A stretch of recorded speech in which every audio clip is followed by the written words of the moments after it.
o desejado de todas as nações. Capítulo 12. A tentação. E Jesus, cheio do Espírito Santo, voltou do Jordão e foi levado pelo Espírito ao deserto. As palavras de Marcos são ainda mais significativas. Diz ele: E logo o Espírito o impeliu para o deserto. E ali esteve no deserto 40 dias, tentado por Satanás. E vivia entre as feras. E naqueles dias não comeu coisa alguma. Quando Jesus foi levado ao deserto para ser tentado, foi levado pelo Espírito de Deus. Não o convidou à tentação. Foi para o deserto para estar sozinho, a fim de considerar sua missão e obra. Por jejum e oração, se devia fortalecer para a sangrenta vereda que lhe cumpria trilhar. Mas Satanás sabia que Jesus fora para o deserto e julgou ser essa a melhor ocasião de se lhe aproximar. Momentosos eram para o mundo os resultados em jogo no conflito entre o príncipe da luz e o líder do reino das trevas. Depois de tentar o homem e pecar, Satanás reclamou a terra como sua e intitulou-se príncipe deste mundo. Havendo levado os pais de nossa raça à semelhança com sua própria natureza, julgou estabelecer aqui seu império. Declarou que os homens o haviam escolhido como seu soberano. Através de seu domínio sobre os homens, adquiriu o império sobre o mundo. Cristo viera para desmentir a pretensão de Satanás. Como filho do homem, o Salvador permaneceu leal a Deus. Assim se provaria que Satanás não havia adquirido inteiro domínio sobre a raça humana e que sua pretensão ao mundo era falsa. Todos quantos desejassem libertação de seu poder seriam postos em liberdade. O domínio perdido por Adão em consequência do pecado seria restaurado. Desde a declaração feita à serpente no Éden: porei inimizade entre ti e a mulher, e entre a sua semente e a tua semente, Gênesis 3,15. Satanás ficara sabendo que não manteria absoluto controle do mundo. Manifestava-se nos homens a operação de um poder que contrabalançaria seu domínio. Profundamente interessado, discernia nessas cerimônias um símbolo de comunhão entre a terra e o céu. Aplicou-se a interceptar essa comunhão. Desfigurou a Deus e deu falsa interpretação aos ritos que apontavam ao Salvador.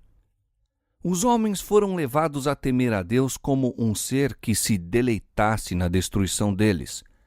Os sacrifícios que deveriam haver revelado seu amor eram oferecidos apenas para lhe apaziguar a ira.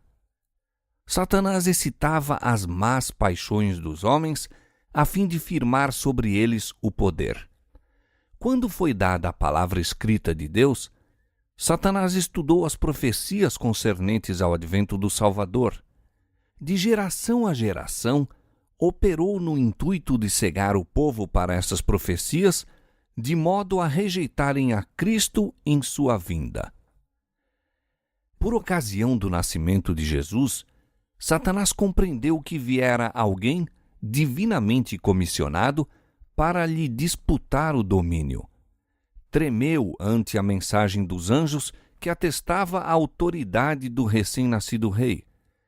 Satanás bem sabia a posição ocupada por Cristo no céu como o amado do Pai.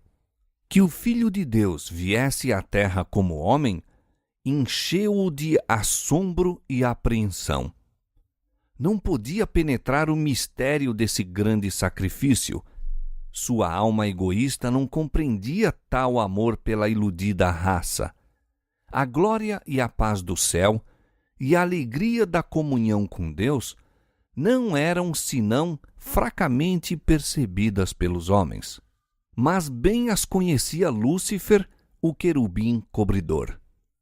Desde que perdera o céu, estava decidido a vingar-se, levando outros a partilhar de sua queda. Isso faria ele, induzindo-os a desvalorizar as coisas celestiais e a pôr o coração nas terrestres. Não sem obstáculos, devia o comandante celestial conquistar a humanidade para seu reino. Desde criancinha em Belém, foi continuamente assaltado pelo maligno. A imagem de Deus era manifesta em Cristo e nos conselhos de Satanás se decidiu que fosse vencido. Não viera ainda ao mundo algum ser humano que escapasse ao poder do enganador. Foram-lhe soltas no encalço as forças da confederação do mal, empenhando-se contra ele no intuito de, se possível, vencê-lo. Quando do batismo de Cristo, Satanás achava-se entre os espectadores. Viu a glória do Pai cobrir o Filho. Ouviu a voz de Jeová testificando da divindade de Jesus. Desde o pecado de Adão, estivera a raça humana cortada da direta comunhão com Deus. A comunicação entre o céu e a terra fizera-se por meio de Cristo, mas agora que Jesus viera, em semelhança da carne do pecado, Romanos 8, 3. O próprio Pai falou. Dantes, comunicara-se com a humanidade por intermédio de Cristo. Fazia-o agora em Cristo. Satanás esperara que, devido ao aborrecimento de Deus pelo pecado, se daria eterna separação entre o céu e a terra. Era, no entanto, agora manifesto que a ligação entre Deus e o homem fora restaurada. Satanás viu que ou venceria ou seria vencido. Os resultados do conflito envolviam demasiado para ser ele confiado aos anjos confederados.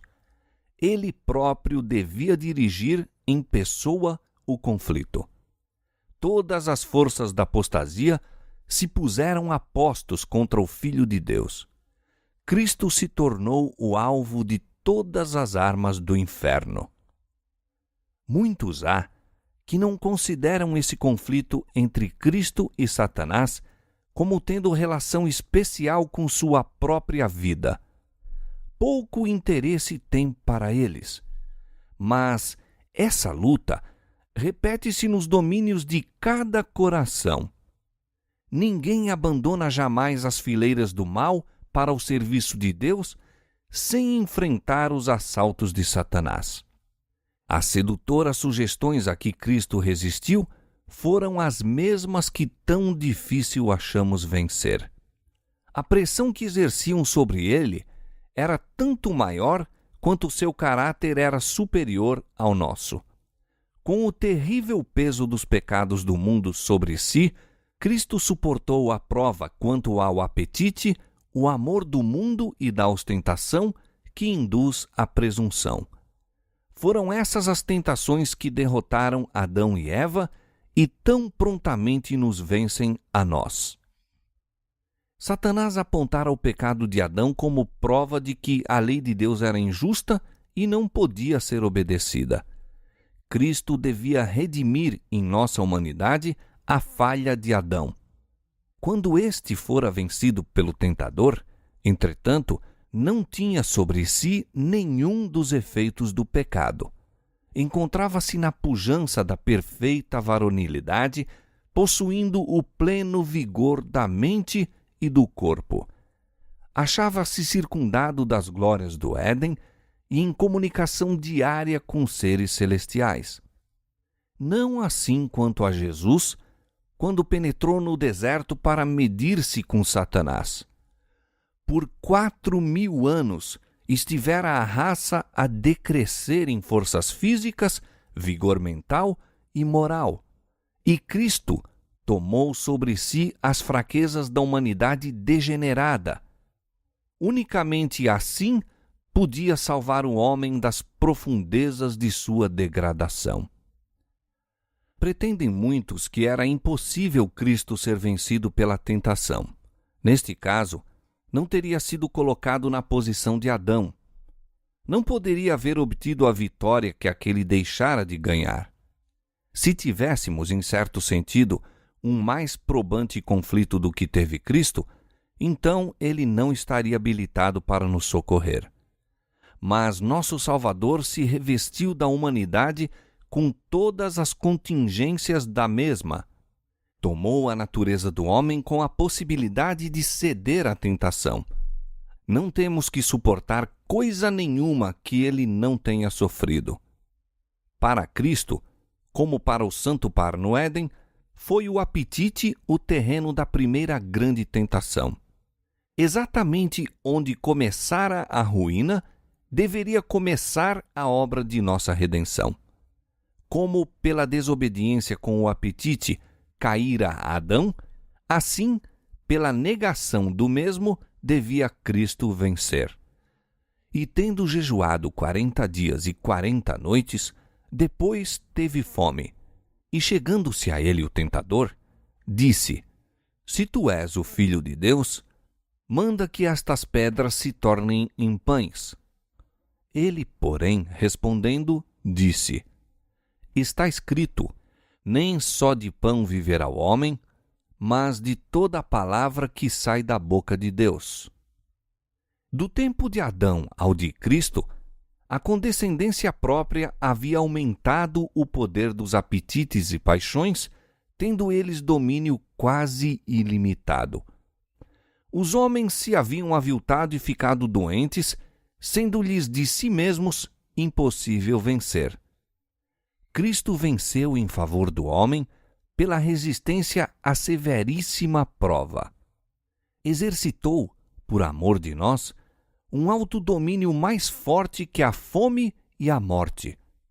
E nessa vitória estavam envolvidos outros resultados que entram em todos os nossos conflitos com o poder das trevas. Quando Jesus chegou ao deserto, estava rodeado da glória do Pai. Absorto em comunhão com Deus, foi erguido acima da fraqueza humana. Mas a glória afastou-se e ele foi deixado a lutar com a tentação.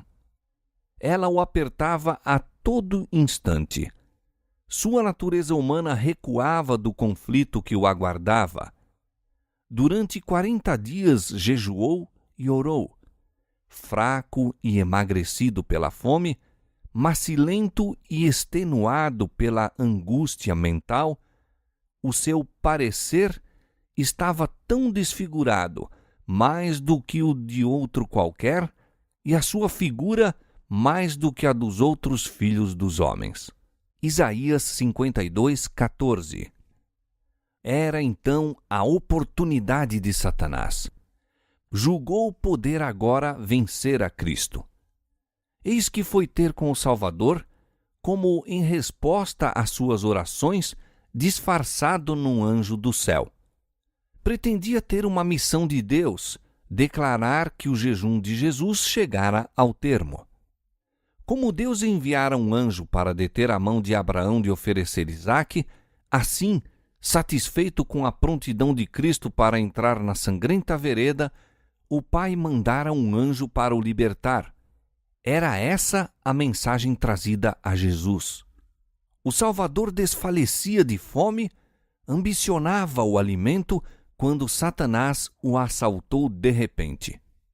Apontando para as pedras que juncavam o deserto e tinham a aparência de pães, disse o tentador: Se tu és o Filho de Deus, manda que estas pedras se tornem em pães.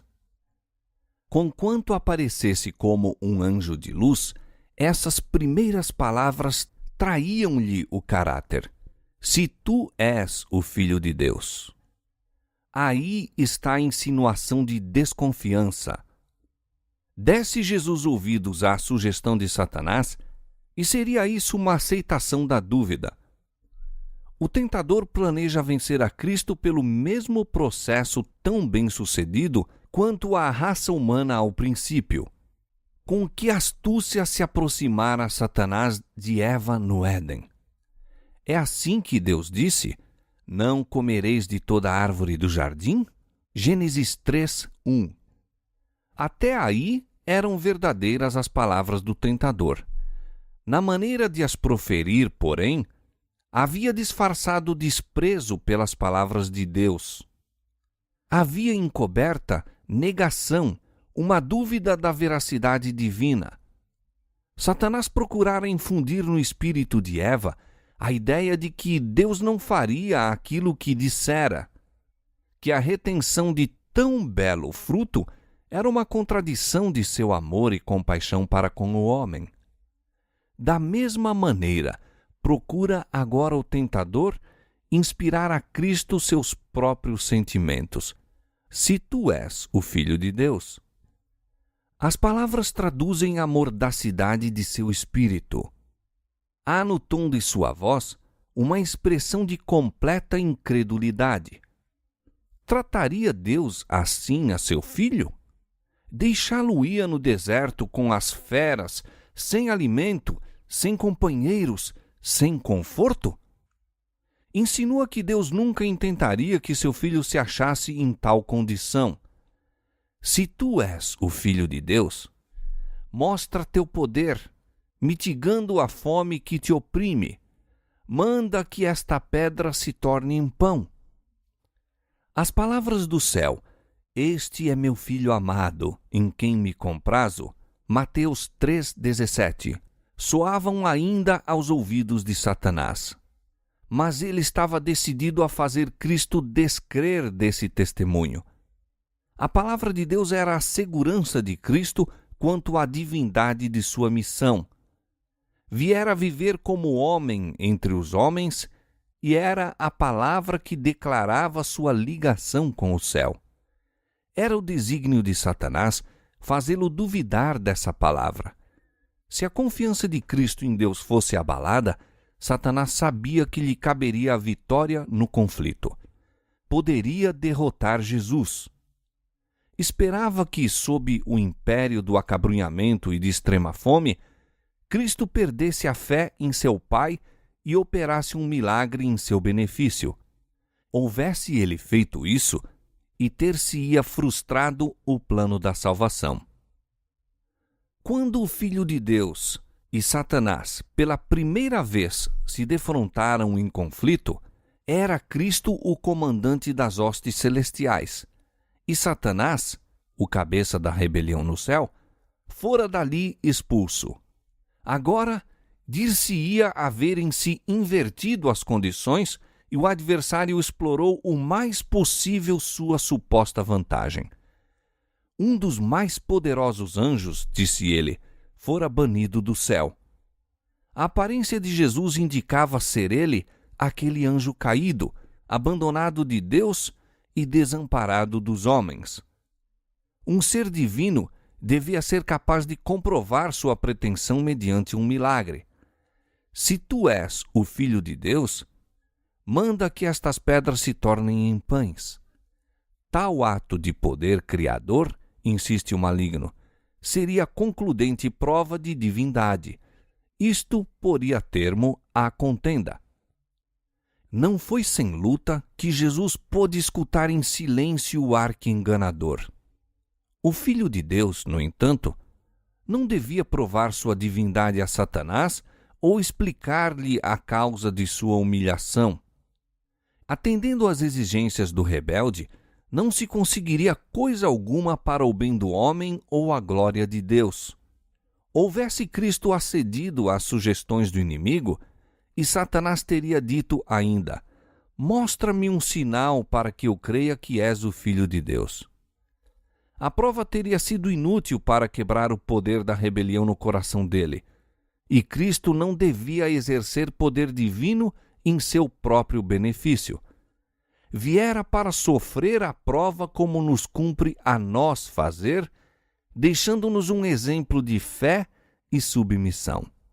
Nem aí, nem em qualquer ocasião em sua vida terrestre, operou ele um milagre em seu favor. Suas maravilhosas obras foram todas para o bem dos outros. Se bem que Cristo reconhecesse Satanás desde o princípio, não foi incitado a entrar com ele em discussão. Fortalecido com a lembrança da voz do céu, descansou no amor de seu Pai. Não parlamentaria com a tentação. Jesus enfrentou Satanás com as palavras da Escritura. Está escrito, disse ele. Em toda tentação, sua arma de guerra era a palavra de Deus. Satanás exigia de Jesus um milagre como prova de sua divindade. Mas alguma coisa maior que todos os milagres, uma firme confiança num "assim diz o Senhor", era o irrefutável testemunho. Enquanto Cristo se mantivesse nessa atitude, o tentador nenhuma vantagem poderia obter. Era nas ocasiões de maior fraqueza que assaltavam a Cristo as mais cruéis tentações.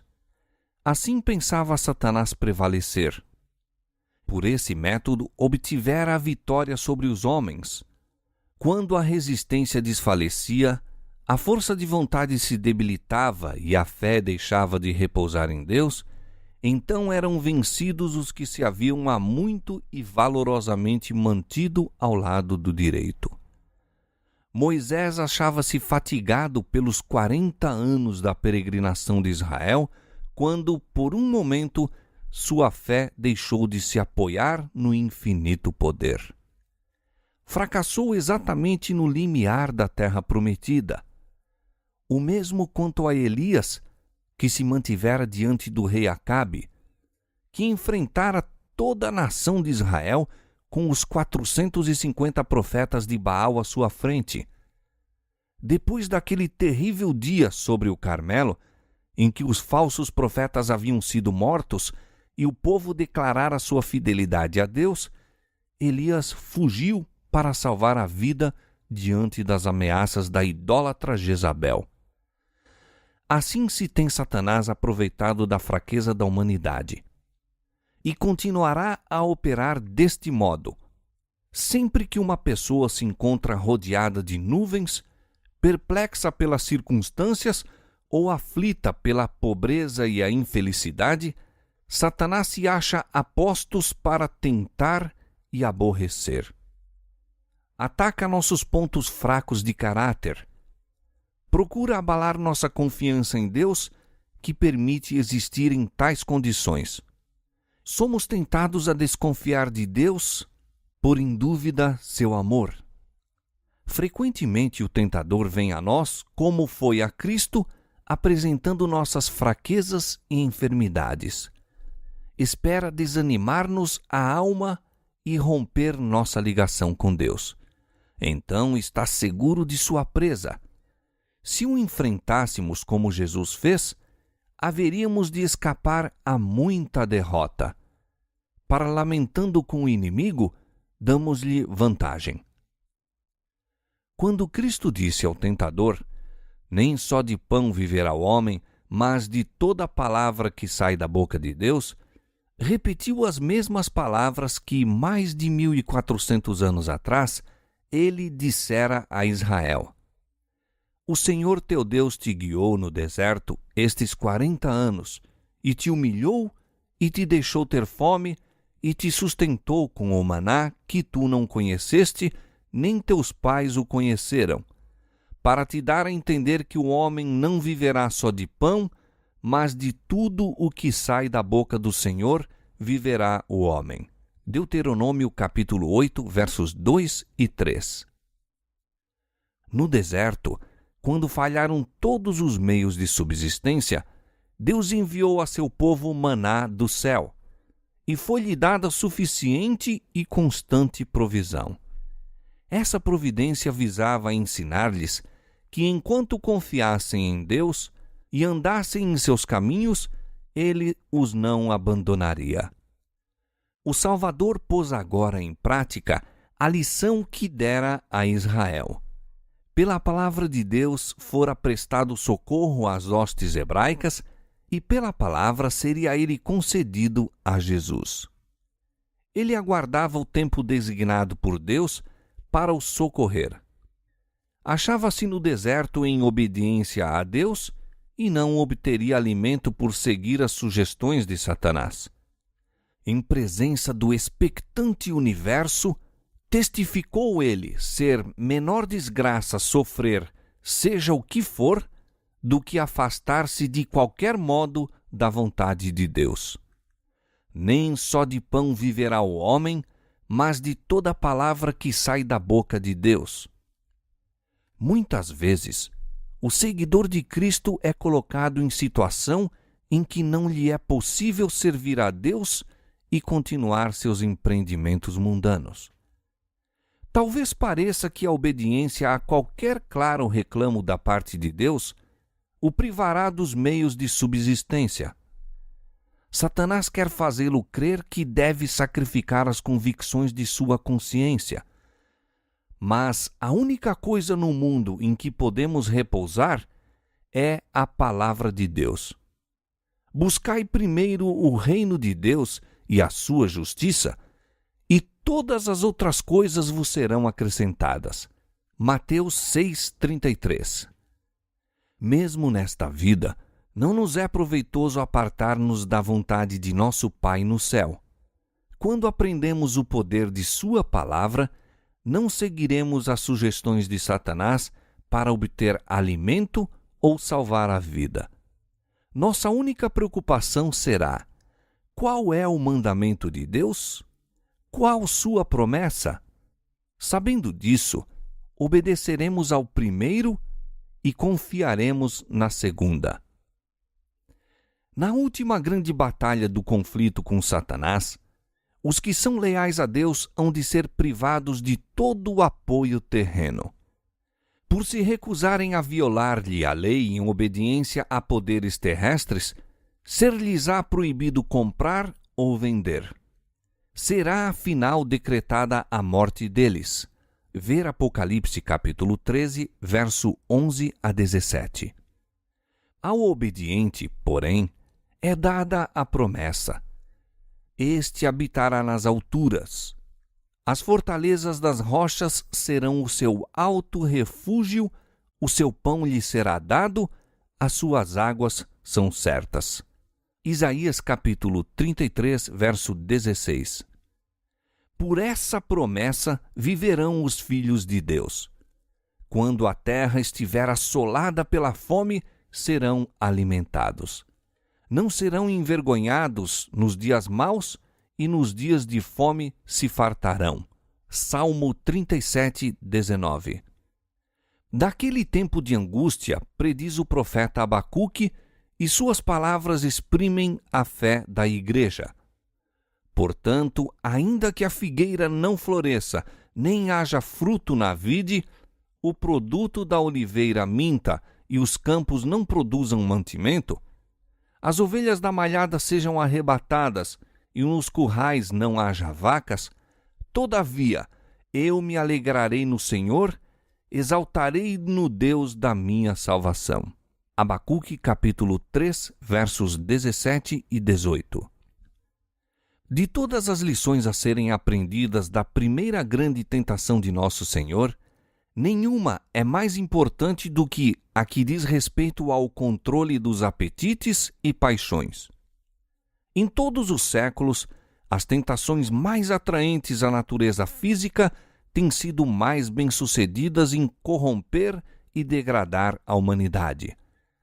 Satanás opera por meio da intemperança para destruir as faculdades mentais e morais concedidas por Deus ao homem como inapreciável dom. Assim se torna impossível ao homem apreciar as coisas de valor eterno. Através de condescendências sensuais, busca ele apagar na alma todo traço de semelhança com Deus.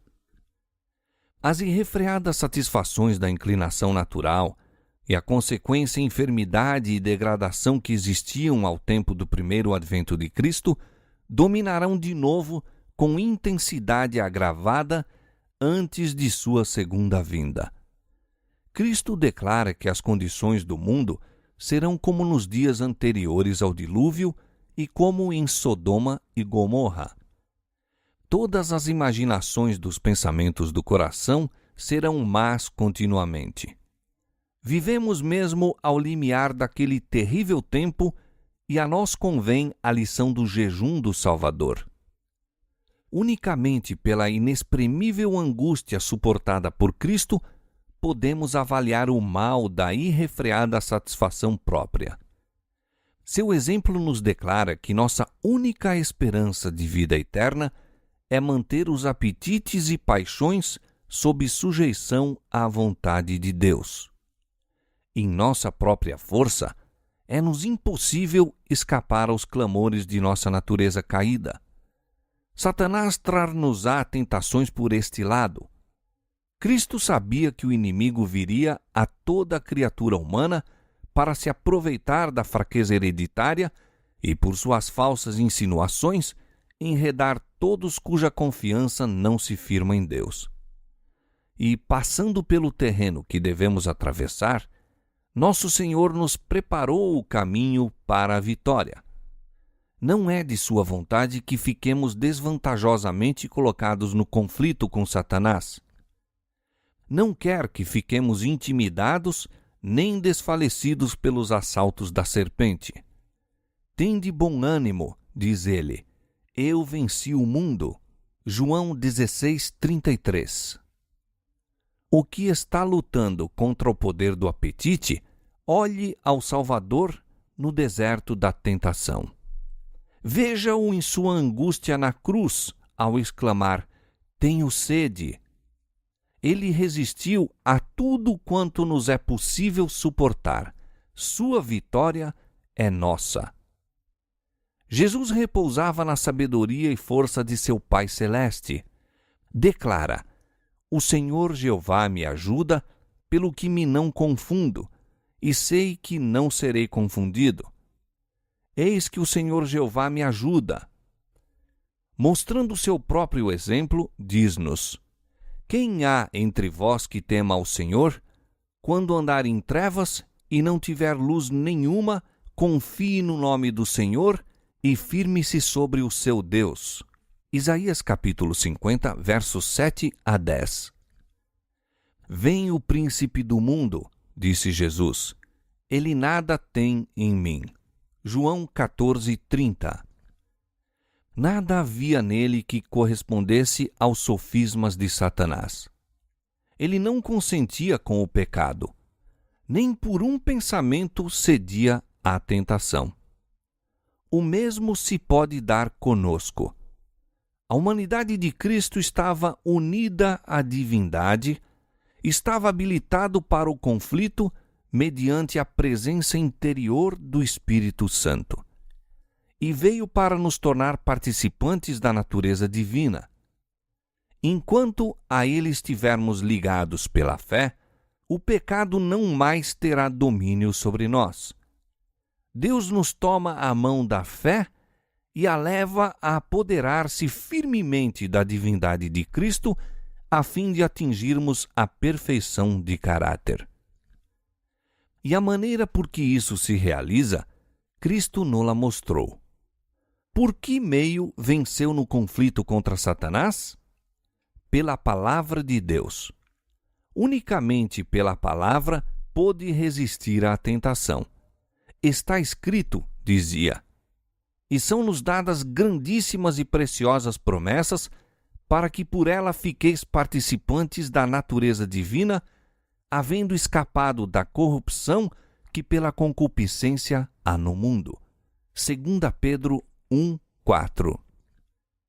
Toda a promessa da palavra de Deus nos pertence. De tudo que sai da boca de Deus, havemos de viver. Quando assaltados pela tentação, não olheis as circunstâncias ou a fraqueza do próprio eu, mas ao poder da palavra. Pertence-vos toda a sua força. Escondi a palavra no meu coração, diz o salmista, para eu não pecar contra ti. Pela palavra dos teus lábios me guardei das veredas do destruidor. Salmo 119, versos 11 e Salmo 17, verso 4.